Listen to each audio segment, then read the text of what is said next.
In Afghanistan, a group of army trucks travels to the middle of nowhere to help a convoy that has been stuck on the road for a while.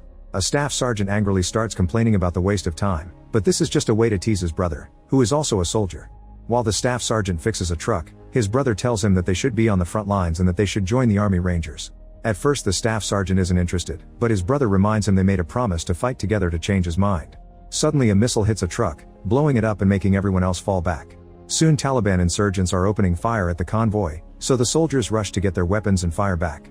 Trucks keep blowing up and the staff sergeant runs to try to take cover, but an explosion knocks him out. When he wakes up, he painfully removes a piece of metal from his leg. Then he looks around and discovers he's the only soldier who survived the attack. He crawls to his brother's side and has a breakdown at the sight of his dead body. 2 years later, the staff sergeant wakes up on a bus after dreaming about the incident again. He wears a brace on his wounded leg and has to take antidepressants. The bus drops him off at the Ranger training base in Colorado, where he joins the assessment selection program. In the welcome hall, they must hand over anything personal and put their names, papers, and ranks inside a bag. Every recruit is assigned a number and the staff sergeant gets 81. Because of his record he could be assigned team leader, but he turns it down.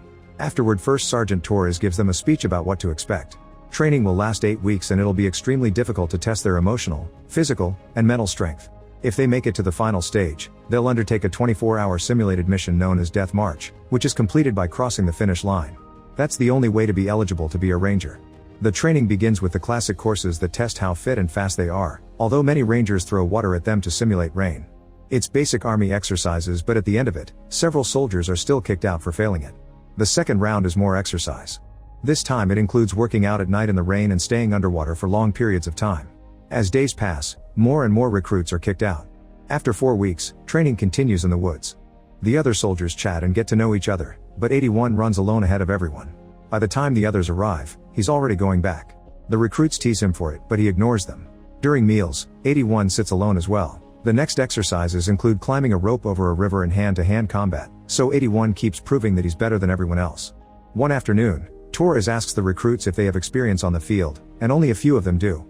When it's 81's turn to share, the mood turns awkward because most of the recruits know what happened to his convoy. After a day of shooting practice, the team goes to have dinner and those who know about 81 tell the story to those who don't. It turns out 81 carried his brother 10 miles back to the base and got a silver star for it. When they try to ask 81 about it, the recruits are scolded for gossiping and punished with more exercise. On the news, reporters talk about NASA detecting an asteroid that will pass near Earth soon. As days pass, the exercises get harder and more recruits are kicked out. 81 always waits until everyone is asleep to take his medicine, but one night 7 sees him. The next day during a break, 7 guesses the meaning of one of 81's tattoos but doesn't explain how he knows, leaving him confused. The next few training sessions include simulations of rescue missions and combat. The explosions may be fake, but they also bring back 81's nightmares about the incident. For the next underwater exercise, 81 forces himself to keep moving by remembering his brother and his failure to rescue him, not wanting to be that slow ever again. This causes him to stay underwater for too long and he almost drowns, so the other soldiers have to pull him out and give him CPR. Later 81 is waiting outside his superior's office and watches the news, which announces that the asteroid is splitting apart. Experts believe this may be a cluster of smaller interstellar bodies after all. In the office, Torres and Sheridan advise 81 to quit because they're worried about his mental condition. He doesn't socialize and never got therapy after the incident. The sergeants think he's the most promising candidate, so they want him to quit instead of having to kick him out. After an initial outburst, 81 politely turns them down and leaves the office. When the inadequate recruits are kicked out, 81 thinks he's about to be kicked out. However, he's one of the few soldiers who has passed the course. Now the team has 30 minutes to gear up for the final test. The team celebrates their victory, but 81 stays stoic. In the hangar, Torres shows them a map of the terrain and goes over the deathmatch details. A classified aircraft was shot down behind enemy lines, so their mission is to cross the enemy's territory and destroy the aircraft so it doesn't fall into the wrong hands. Then they must find the rebel village to rescue the pilot. To everyone's surprise, 81 is assigned to be the team leader. The recruits get on the choppers, which quickly take off. They recognize most of the area because of their training, but there's a space they can't identify. A ranger tells them it's a private quarry, and if they come across that they're way off course. Eventually the team is dropped off and they immediately hide in the woods. 81 doesn't know how to give a speech, so 7 takes over and shares some inspiring words. The group travels the whole day and only stops at night to rest. While on guard duty, 7 tries to share something personal but 81 doesn't want to hear it. Minutes later, something glowing lands nearby, causing the whole area to tremble. After the initial shock, the team theorizes that it was just artillery fire and they're being punished for resting. 81 decides it's time to keep moving. The next morning the team sees an aircraft across the stream. It's not a normal model, so they think the Rangers put extra effort into the special effects. 81 starts making a plan, but a soldier interrupts to point out that this aircraft isn't on the coordinates they were given. He also says that his compass isn't working. The others check their own compasses and discover they're malfunctioning too. 111 then informs that he doesn't have a signal on the comms either. He only picks up a weird interference. Assuming this is all part of the test, the team splits to follow the plan. After a bunch of birds fly away in fear, 81 notices something glowing in the distance. He heads toward it while 3 soldiers begin setting up explosives on the ship. When 81 finds the glowing, he's shocked to see the sunlight bouncing on the actual aircraft from the mission and immediately runs back. The explosives blow up, but they cause absolutely no damage to the strange aircraft. Suddenly it starts glowing and moving to transform into a standing machine. This robot uses a blue laser to scan the area and a red one to scan the team. Then it reveals a weapon and opens fire, so the soldiers run to take cover. Unfortunately, a few of them are shot down. Then the robot starts attacking the soldiers in hiding spots, killing even more people. When 44 is about to get shot, 81 tackles her to save her and tells everyone to escape. As the team runs through the woods, the robot keeps firing at them from the stream. It brings down trees and kills several men. Eventually the team is cornered on the edge of a cliff and the robot throws a bomb at them. It explodes in front of them and throws them down the cliff, causing them to get severely hurt as they crash into trees or rocks. A man lands on top of a branch that pierces his chest, while another one breaks his spine on a rock. When 81 lands, he remembers losing the whole convoy during the incident and the images keep getting mixed with his current injured team. To snap out of it, 81 grabs his broken fingers and realigns them. Afterward, 81 covers the mouth of a screaming 109, reminding him not to give away their position. Together they remove the pierced soldier from the branch and 81 leaves 109 tending the wound before checking on 7, whose leg is wounded. Everyone is confused by what happened and realizes they need the radio that was with 111, who is currently not with them. While the recruits help each other with the bandages, 81 goes out to look for 111. After seeing several dead bodies, he finally finds 111, but unfortunately he's dead and the radio has been destroyed. Nearby a soldier is crawling away and the robot follows him until it's close enough to kill him with its laser. Then 81 returns to his team, who has worked hard but failed to help the pierced soldier. The men want a moment to grieve, but 81 tells them the robot is coming and forces them to get moving. They throw ropes over the edge of the next cliff and quickly climb down. 81 waits on the bottom while 7 is slowly lowered by the last soldier. At that moment he sees his compass going crazy, which means the robot is near. Suddenly the machine appears on top of the cliff and opens fire, causing 7 to crash on the ground and killing the other guy, whose torn body falls nearby. The team sticks to the wall as much as possible while the robot scans the area. Unfortunately the laser catches one of their legs, so the 6 remaining soldiers have to start running again.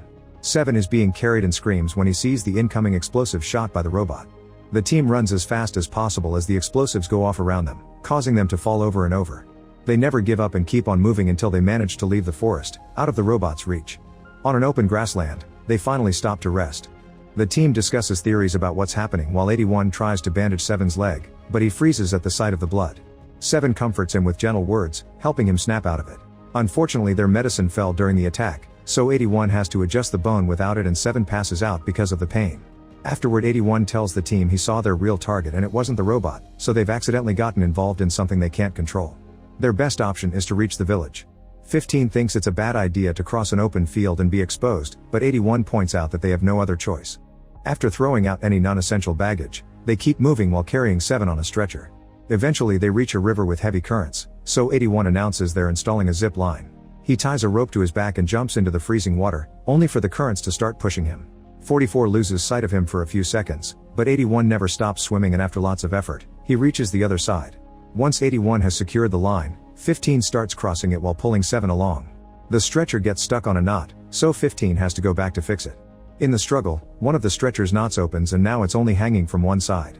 81 and 44 decide to climb from opposite sides to keep balance and together they grab 15 to help him keep up the stretcher. Since everyone is distracted, they don't see the compass malfunctioning again. Soon the robot appears and scans the area before opening fire, causing the whole team to fall into the water. The currents push everyone except for 81, whose leg is stuck on a rope. The robot steps into the water too and gets ready to shoot 81, who quickly cuts the rope with his knife to escape just in time. Whenever the robot shoots, 81 hides underwater to be safe. Nearby 7 is floating away on the stretcher, so 81 swims toward him to catch him. The currents are still too strong though, so they throw everyone down the waterfall.